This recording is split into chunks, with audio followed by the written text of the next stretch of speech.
तो दोस्तों, कैसे हैं आप सभी। मैं उम्मीद करता हूं कि आप सब बिल्कुल ठीक होंगे। दोस्तों, हमारी आज की कहानी सच कहूं तो बहुत ही लाजवाब है। आसान अल्फाज में बताऊं तो ये समझिए, ये नहीं सुना तो क्या सुना। और मुझे पूरा उम्मीद है आज की ये कहानी आपको ज़रूर पसंद आएगी। और अगर आपको ये कहानी पसंद आए तो प्लीज़ इसको लाइक कीजिएगा। दोस्तों, मुंबई के अंधेरी में एक सुमित नाम का लड़का रहता था। और ये जो कहानी मैं आपको बताने जा रहा हूँ, ये सुमित और उसके दोस्तों के साथ घटी एक सच्ची घटना है।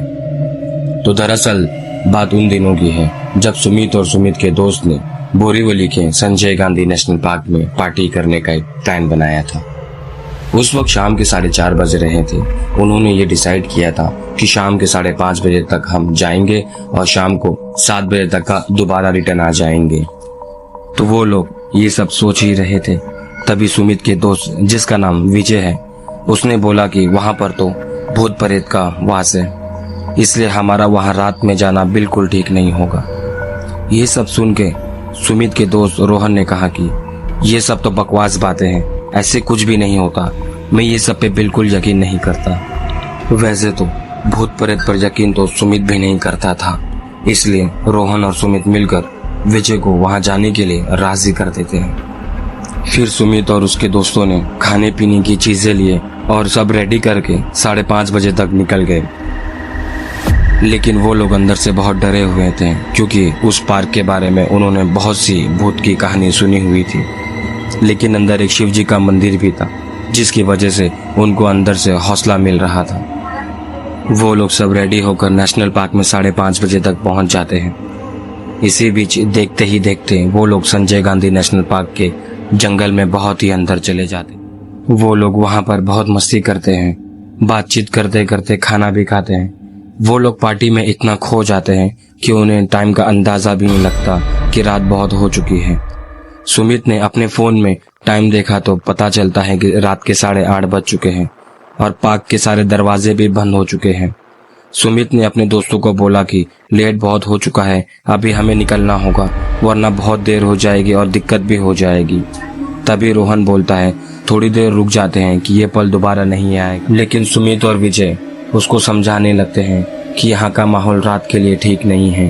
यहाँ पर रात में एक चुड़ैल भटकती है जो यहाँ से गुजरने वाले हर सवारी से लिफ्ट मांगती है। लेकिन रोहन नशे में इतना धूत होता है कि उसे कुछ भी समझ में नहीं आता।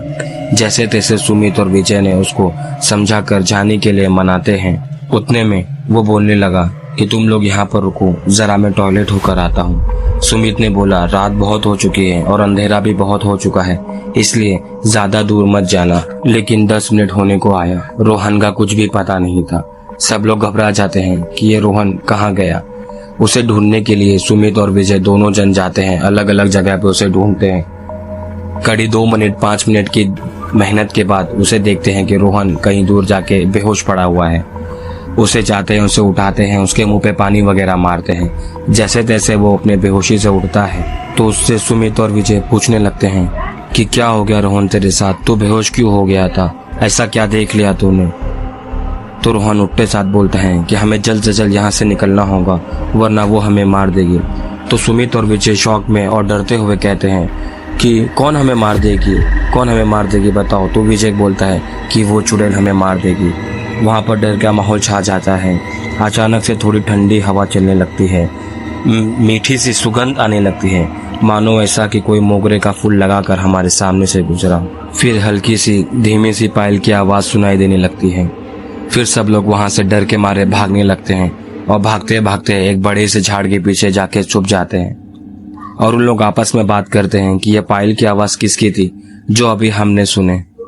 और इसी के साथ साथ मैं आपको बताते चलूं कि नेशनल पार्क के जितने भी भूत की कहानियां उन्होंने सुने थे, आज उन लोग के साथ वो घट रही थी। देखते ही देखते तेज हवाएं सी चलने लगी और आजू बाजू में कोहरा सा छाने लगा। इस अंधेरी रात में सिर्फ चांद की रोशनी चमक रही थी और वो पायल की आवाज़ फिर से आने लगी थी और धीरे धीरे वो बढ़ते ही जा रही थी। तीनों का डर के मारे बहुत ही बुरा हाल हो रहा था।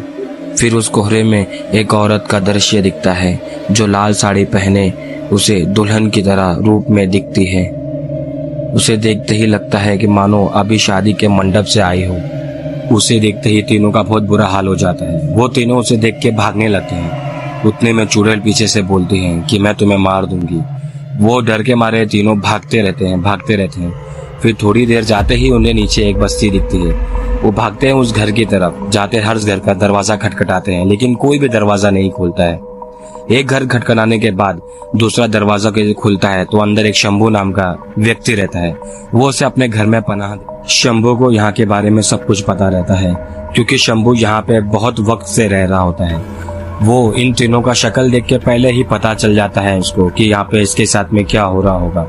शंभू इसको बताता है कि यहाँ पे बहुत टाइम पहले एक लड़की का रेप हुआ था और उसको मार के इस जंगल में ही फेंक दिए थे। तब से इसकी आत्मा यहीं भटक रही है। और किसी किसी का कहना ऐसा भी है कि एक लड़के ने इसे शादी का वादा करके इसे सारे पैसे जेवरात छीन लिया और इसे मार के इसी जंगल में फेंक दिया। और इसी के साथ ही साथ में यहाँ पे ऊपर से चीखने चिल्लाने की आवाजें भी आती है रात में, कि मानो कोई लड़की बहुत चीख रही है, चिल्ला रही है, मदद के लिए भीख मांग रही है।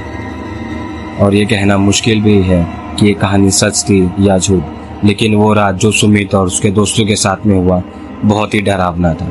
और ये कहानी वो चाह के भी कभी भूल नहीं पाएंगे, क्योंकि उन लोगों के साथ जो ये घटना हुआ वो बहुत ही डरावना घटना था।